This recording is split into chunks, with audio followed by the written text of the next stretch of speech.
probably said the story ad infinitum though, but the one that I really haven't, I would like to hear it from you, is about this ship that you saw that came out of the water. 1966. You want to talk just a couple minutes about that? Sure. And I'd like to hear just what that thing looks like. I'm very interested, personally, my forte is what these things look like, and I'm very interested in their culture and what they have to say to us or not say to us. That's, for some reason, that really interests me. Well, I think it should be interesting to everyone if they're real. I think it'd be unbelievably eye-opening. But this must have been amazing, because I understand the size of this craft was just It was amazing to me because I didn't believe in UFOs, even though I was reared in an Air Force family and my father was a pilot, and I had heard the pilots talking about UFOs all my life. And when I left home, I went into the Air Force and I met sergeants who told me, after they had had quite a few glasses of booze down their gullet, they'd tell me stories about having participated in recoveries of crashed extraterrestrial alien craft, flying saucers. I didn't believe that either, because they were always drunk when they told me these stories, and I was a junior airman in the Strategic Air Command, and I knew that they liked to pull our leg all the time. Sure. So when I went in the Navy, I was on a submarine, USS Tyru, SS-416, and we were transiting from the Portland, Seattle area to the Pearl Harbor submarine base on the surface at about 10 knots. I was the port lookout, and it was afternoon. It was a bright day, but it was a little overcast, and the sun was not out. And off the port bow, I was looking right at it. It came right up out of the water. A flying saucer, the size of an aircraft carrier, about 2.5 nautical miles away, came up right out of the water with water streaming from the air around it, not from the craft itself, but from the air around it. Went up in the air and just tumbled lazily like this, and then just went right up into the clouds and disappeared. And I was just dumbfounded. Dumbstruck is the word for it. I couldn't speak. The spherical saucer that we tend to think of? Yeah, it didn't look like a Klingon warrior ship or something. No. This was round, like a dinner plate, with a raised portion in the center. Classic. It looked like it had vents and windows and things. It was obviously a machine. It was pewter colored. The underneath was concave. I guess it's concave. I get confused between concave and convex. Yeah. But anyway, it went up in the center underneath, and then up over the top, and it was huge. And I reported this to the officer of the deck as I had seen something off the port bow, because I didn't want to tell him I'd seen a flying saucer. I didn't want to be the laughing stock of the boat. In a submarine, it's a close crew, and if you're an outcast, that's it. You might as well leave forever. So I told him I'd seen something off the port bow, and it had disappeared. I didn't know what it was, but it was something big. Would he please help me look over that area? He started looking with his glasses, and starboard lookout heard me tell him this, and he began to look also. And I never expected to see it again in my whole life. But either the same ship or another one just like it came down out of the clouds, tumbled again on its axis, and a hole just opened up right in the ocean, and it just went in. So the water opened up? Just opened up, and then the water closed behind it, and there was no splash. It was incredible, absolutely incredible. The officer of the deck turned around to me. His name was Ensign Ball, and he just had the most unbelievable look on his face. And he just looked right at me, and he said, "This had to happen on my watch."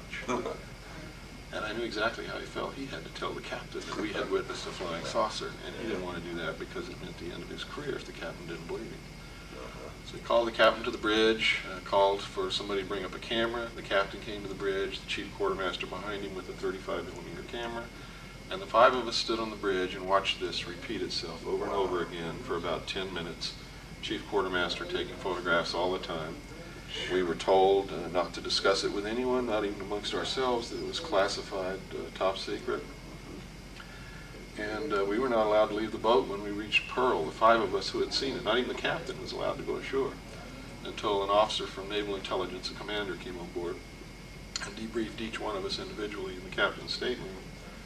And basically, he yelled and screamed and really threatened us with a lot of jail time, a lot of time in the brig,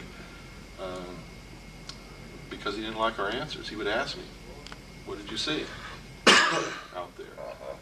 I said, my first answer was, I think I saw a flying saucer, sir. And he hit the roof. Well, I'd been reared in a military family. My father was an officer. I had served 4 years in the Air Force, and now I'm in the Navy. When he did that, I knew that I had given the wrong answer. There's no doubt about it. And it would be futile to pursue that course. So when he asked me again, what did you see out there? I said, I didn't see anything, sir, and I'd like to get out of here as quickly as possible. And he was very pleased with that. And the captain was not only pleased, but obviously relieved.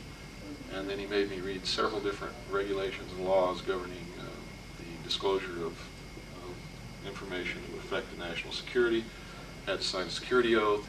He read me the Riot Act, told me if I ever talked about this with anyone in my whole life, if I ever disclosed what it was that I didn't see, that I could be subject to 10 years in jail, $10,000 fine, subject to loss of all pay and allowances due or ever to become due. And that's how they keep people in the military and the government quiet. My own father, he says, I've known about this for years, son. He says, but they bought me a long time ago. He says, my retirement is your mother and I's only income. And if I can't help you. If I try to help you, we lose it. And I understood his predicament. I don't agree with what he's doing. I think he should talk, and I don't think he'll lose anything. But he's afraid of it, and he comes from a different era. He was a poor man from Oklahoma and went in the service, and they taught him how to fly, and made him an officer, and he had a damn good life. But he remembers the Depression. Shane, let me ask one question, because they're going to have to... Yeah, I want to let him go, too. Thanks for indulging me. But I'd like to have one question, and I'll shut this off, and if you don't want to answer it... Well, let me just say... You want to plug a book or anything? Yeah. I can do that. Okay. I have a new book out, Behold... Well, wait a minute. I'm on. Go ahead. You ready? Yep. Look Okay, right go into ahead, me. and I'll just edit all that junk out. But, Yeah, you can look straight into me when you say it. Full copy of this. Oh, great. Before I edit it and after I edit it. Okay. Wonderful. So look, when you plug your book, look straight into the camera, because it'll be going straight off the TV. Okay, go ahead. I have a new book out, Behold a Pale Horse. It's 500 pages of extensively documented research Good stuff about that. from the last 19 years, and includes what I saw when I was in Naval Intelligence that made me leave the service before I could have retired in disgust, literally. I've been told by experts that this is the most thoroughly documented book on these subjects that they have ever seen, and I can guarantee you it contains more suppressed information than has ever been printed in one book in the history of human civilization. If you want to get a copy of this book, send me $20 plus $3, $23 total, to William Cooper, Post Office Box 3299, Camp Verde, Arizona 86322. That's Post Office Box 3299, Camp Verde, Arizona 86322. If you'd like to call me and talk to me, 602-567-6536. We also have tapes, and we have the Kennedy assassination tape in color, clear and crisp. You can see with your own eyes exactly who shot President Kennedy and destroyed the political will of this nation. Well, that's fantastic. Anybody that needs any more information or wants to pass anything along, just get a hold of us at the show, and we're going to pass this information along to Mr. Cooper, or send you back some information, whatever you want. Well, thank you very, very much. Thank you for having me. And it's a pleasure to meet you. I bumped into you the first time, as you remember, over at Beckley's thing there in 3 weeks. And I knew you were sizing me out then. I'm very thankful to our mutual friend for getting us together. And well, Roger was the best man at my wedding. I trust Roger, and he would never do me dirty. Well, Ted and I spent about a week, 10 days with him, and he's a pretty crazy guy, and we had a lot of fun too. So I respect Roger a lot too. And thanks again. And thanks for watching.